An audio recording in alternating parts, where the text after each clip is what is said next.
بسم اللہ الرحمن الرحیم۔ السلام علیکم ورحمۃ اللہ وبرکاتہ۔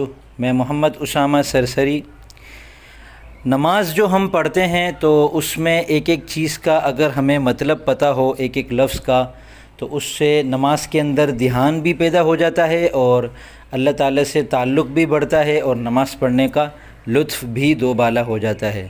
تو نماز کا آغاز ہم کرتے ہیں اللہ اکبر سے۔ یہ ایک جملہ ہے، جملہ اسمیہ خبریہ۔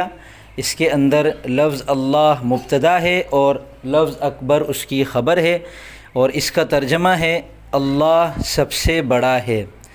اکبر جو ہے وہ کبر یکبر سے عربی زبان میں عربی قواعد کے مطابق اسم تفضیل ہے، اور اسم تفضیل جو لفظ ہوتا ہے اس کا ترجمہ ہوتا ہے نسبتاً زیادہ، یعنی اکبر کا مطلب ہے نسبتاً زیادہ بڑا۔ کس کی بنسبت زیادہ بڑا؟ تو پھر وہ آگے اس کی پھر من کر کے اس کا تفصیل کی جاتی ہے، اکبر من فلاں۔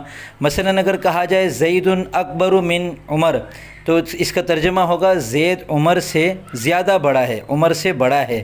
لیکن جب من کے بعد اس کی وضاحت نہ ہو تو اس کا مطلب یہ ہوتا ہے کہ من کل شیء، یعنی اللہ اکبر میں جب ہم نے کوئی وضاحت نہیں کی کہ من فلاں من فلاں، تو اس کا مطلب ہے اللہ اکبر من کل شیء، اللہ تعالیٰ ہر چیز سے بڑا ہے۔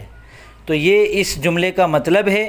انشاءاللہ ایک ایک کر کے نماز کے اندر جو ہم چیزیں پڑھتے ہیں ان کا ترجمہ ہم اس سلسلے میں سنتے جائیں گے، یاد کرتے جائیں گے، تو اس سے ہماری نماز میں انشاءاللہ زیادہ مزہ آئے گا اور نماز کے اندر توجہ اور دھیان بھی پیدا ہوگا، اور ہمیں پتہ چلے گا کہ ہم اپنے اللہ تعالیٰ سے نماز میں کیا باتیں کر رہے ہیں۔